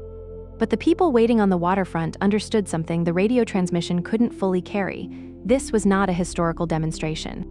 This was a proof. A proof that the thing their ancestors had done was real, was possible, was not legend or myth or the fortunate outcome of lucky accidents. It had happened, and it could happen again, because here was a man who had done it. Mao didn't stay in Tahiti long. He was not interested in celebrity. He was interested in the knowledge, in its transmission, in making sure that when he died there would be people who knew what he knew. He went back to Hawaii. He began to teach. His primary student was Nainoa Thompson, a young Hawaiian man who had been on the Hokule'a voyage and who understood, clearly and urgently, that the tradition Mao represented was close to its end. There were no Hawaiian navigators. The Hawaiian tradition had been broken by the disruptions of the 19th century, the population collapse from introduced disease, the suppression of traditional culture, the shift to a Western-oriented economy. The Carolinian tradition existed, barely, in a handful of old men on a remote atoll. If those men died without students, the chain was broken. Nainoa Thompson spent years learning from Maupiailug. Not just the star compass, not just the swell reading, but the full system, the integration of all of the information streams, the decision-making processes under uncertainty, the judgment required to navigate through conditions that don't match what the training prepared you for. He eventually became capable of navigating independently, and then he taught others, and the Polynesian Voyaging Society built more voyaging canoes, and the tradition grew. The Hokule'a went on to sail to New Zealand, to Micronesia, to all of the islands that the original navigators had reached. In 2014 through 2017, she circumnavigated the globe, visiting over 150 ports, completing the first worldwide voyage in a traditional Polynesian double-hull canoe, navigating without GPS as a primary instrument throughout. Maupiailug died in 2010 on Satawal. He was buried in the traditional way, on the island where he had been born, and from which he had sailed his entire life. The formal recognition of his contribution had come in fits, and starts over the decades, awards, honorary degrees, a place in the Hawaii Sports Hall of Fame that would have amused him, I think, given that navigation was not sport to him but practice, and none of it was what mattered. What mattered was that there were navigators who knew what he had known, that the chain was not broken. I think about what his timing meant. Mao was born in 1932. The documentation of traditional Carolinian navigation by Western researchers began in the 1960s. David Lewis reached Tevake in 1968 and reached Mao's island community in the years following. If Lewis had arrived a decade later, if the Hawaiian Voyaging Society had been organized a decade later, if Mao had been a decade older, the tradition might not have survived in transferable form. The window was real and it was narrow. Tonight, somewhere in the Pacific, there are voyaging canoes at sea. The tradition that Maupiailug and Nainoa Thompson and their colleagues rebuilt from its last threads is now active, growing, and not in danger of being lost again. Young navigators are learning the star paths and the swell readings, not as museum exercises, but as living practice. The Polynesian Voyaging Society has built more canoes. Students from across the Pacific come to learn. The knowledge is flowing again in the direction it always flowed, from teacher to student, from experienced body to learning body, from the old navigator's hands to the young navigator's hands. The ocean has not changed. The stars rise and set in the same houses where they have always risen and set. The northeast trade swell runs southeast to northwest across the northern Pacific, as it has run for 10,000 years. The Pacific golden plover still flies from Alaska to Hawaii every autumn, in the same season, in the same direction, following a route no one taught it. The frigate birds still fly home in the late afternoon toward islands that a trained eye can find, 40 miles away, by reading the color of clouds. Somewhere on a rolling deck tonight, someone is lying flat on their back with their eyes closed, feeling the ocean through the wood beneath them. They are counting the seconds between swells. They are holding a course by the feel of water moving against a hull, by the cold of a current boundary against their trailing hand, by the angle at which the Pleiades hang in the southern sky. The memory palace of the sky is open above them, room by room, star by star. They know where they are. They know where they are going. And the ocean, dark and enormous and patient as it has always been, carries them forward in the way that it has carried people forward for 3,000 years, since the first canoe left a beach in the western Pacific and turned its bow east into the wide and open dark, into the ocean that was not an obstacle but an address. The stars are very close to the water out here. The hull makes a small sound, regular as breathing, the sound of a vessel doing what it was made to do. There is no hurry. The ocean does not hurry. It simply continues, swell after swell, carrying the darkness and the stars and the ancient knowledge of the way, quiet as a held breath, patient as deep water. Open as the sky where the stars are rising now into the houses where they have always lived, patient in their brightness, waiting to be read by anyone who has learned the language. The canoe moves forward. The night holds everything it has always held, the knowledge, the direction, the way home. Rest now, the navigator is awake. You can find your way home in the morning.